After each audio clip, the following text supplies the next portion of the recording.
He taped the red notice to a door frame that didn't even have a door yet. That's the image I can't shake. A half-finished wall, open sky where the roof should have been, and a strip of red paper flapping in wind that smelled like creosote and diesel. Stop work order. Cochise County, Arizona. 11 months into a Barndo he'd been dreaming about since he was 19 years old. Here's the part that still bothers me. He didn't build it wrong. He built it exactly the way the plans told him to. Therefore, by every normal measure, he should have been fine. But the plans were wrong for where he was standing. That one sentence is the entire reason I'm making this video. If you've spent any time in Barndo groups asking about Arizona or New Mexico, you already know this feeling. You ask something simple. What permits do I actually need? What insulation actually holds up out here? And you get back 12 different answers from 12 different counties, and every single person is completely certain they're right. Here's the thing nobody tells you. They're not lying. They're just describing 12 different countries that happen to share a border. Stick with me, because by the end of this, you're going to understand why a house engineered to survive Texas can fail in Arizona, why the real threat to a desert build isn't the thing you think it is, and why one overlooked county form has quietly ended more desert projects than bad weather ever has. Let's start with the word that explains almost everything about building in Arizona, and it isn't a word you'll find on any decor channel. The word is home rule. Arizona has no statewide residential building code. None. Each city, town, and county writes its own version, based loosely on the same international model, then edits it however it wants. Phoenix can be running a different code edition than Tucson. Flagstaff can be running something different again.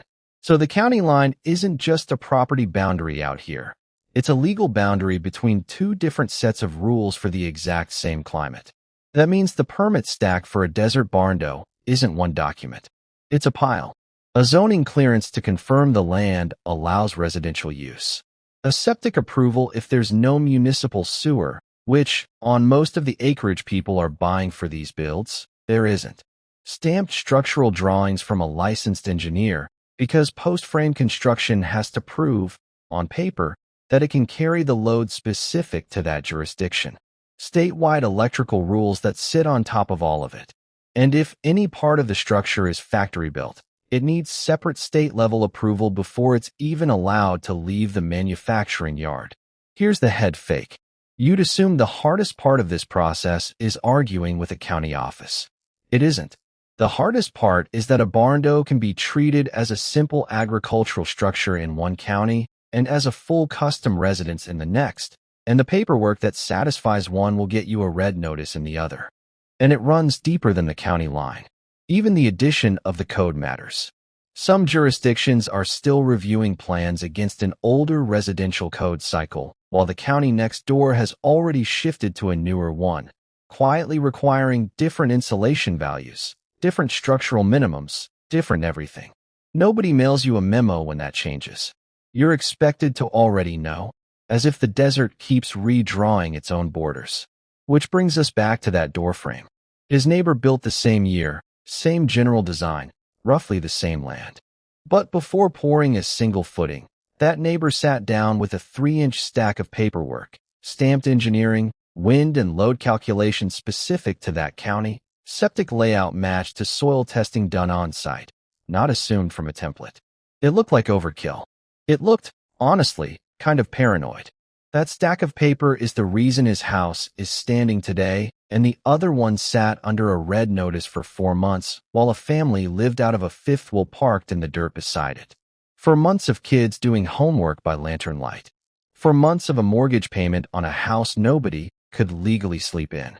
For months of redrawing plans with an engineer who now had to stamp for a wind and snow load he should have been asked about from day one. Not a single hammer swung wrong. Just a folder that didn't match its zip code. Now let's cross into New Mexico, because the system flips almost completely. Most of New Mexico is handled directly by the state, through the Construction Industries Division. Only a handful of places, Albuquerque, Santa Fe, Las Cruces, Rio Rancho, run their own local permitting instead of going through the state.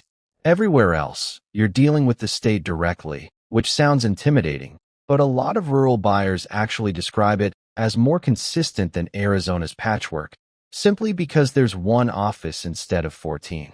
And here's something that genuinely surprised me while digging through this.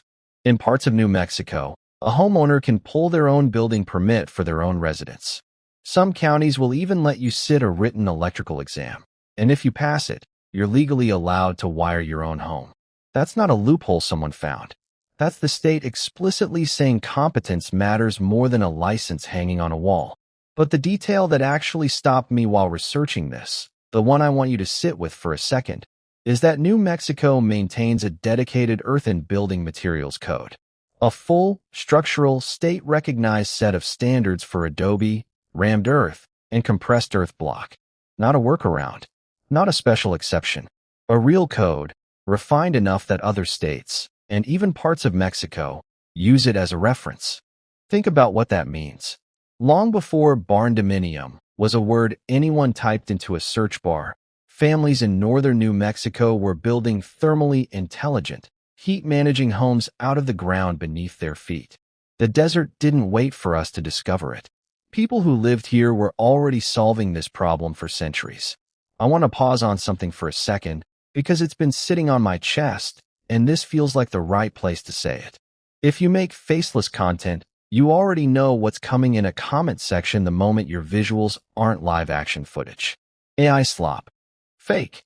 Didn't even watch. And I get the instinct. Nobody likes being sold something dressed up to look like more than it is. But here's what bothers me. Somewhere out here, real research went into this script. Real county documents were read. Real permit offices were called. And none of that work is visible in a thumbnail. People judge in half a second, based on a surface they didn't build and can't verify. The exact same way a county inspector could look at galvanized steel siding and assume barn, instead of engineered home built to survive 115 degrees. Don't do to a stranger's work what a bad building code does to a good structure. Judge what's actually inside it. Okay, back to the desert, because we still haven't talked about the thing that actually wrecks these houses. Everyone assumes the enemy is July. It's not entirely. The real enemy is the swing.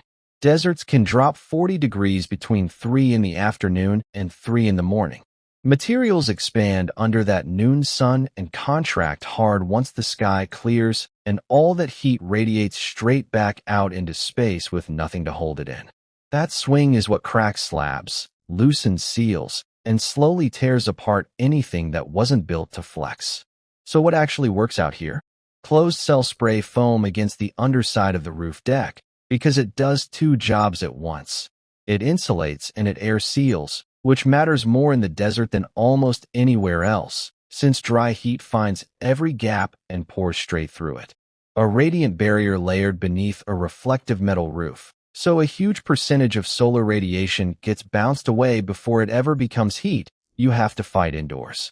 And a plan for controlled ventilation in that assembly, because red iron and spray foam done wrong can trap condensation instead of stopping it. The fix isn't skipping the foam, it's respecting the build enough to plan the whole envelope, not just one layer of it. Then there's the older solution, the one New Mexico never forgot. Thermal mass.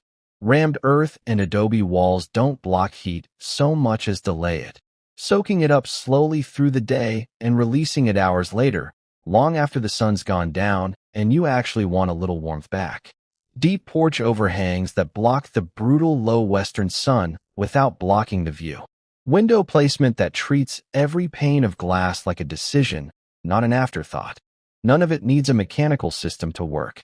It just needs someone willing to build with the climate instead of just building on top of it. Cooling systems deserve one honest note too, because this trips people up constantly. Evaporative cooling works beautifully in the dry heat of a normal Arizona or New Mexico summer, and it's cheap to run compared to standard refrigerated air.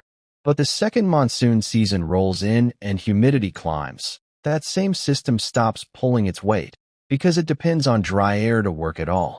Most desert barndos end up needing a hybrid approach, evaporative for the long dry stretch and standard air conditioning for the wet weeks, rather than betting the whole house on one system built for only half the year. And don't forget what the monsoon brings besides moisture. Those late summer storms arrive with wind gusts strong enough to matter structurally, not just cosmetically, which is exactly why that stamped engineering isn't bureaucratic busy work. It's the difference between a roof that lifts and one that doesn't. So back to the door frame, one more time. The neighbor who did the paperwork right, who matched his plans to his actual county instead of a downloaded template, who treated the desert like it had its own rules instead of assuming heat is just heat everywhere. He's living in that house right now. Same land, same climate, same brutal sun. The only difference was respect for the specifics. That's really the whole video in one sentence. The desert doesn't punish ambition. It punishes shortcuts.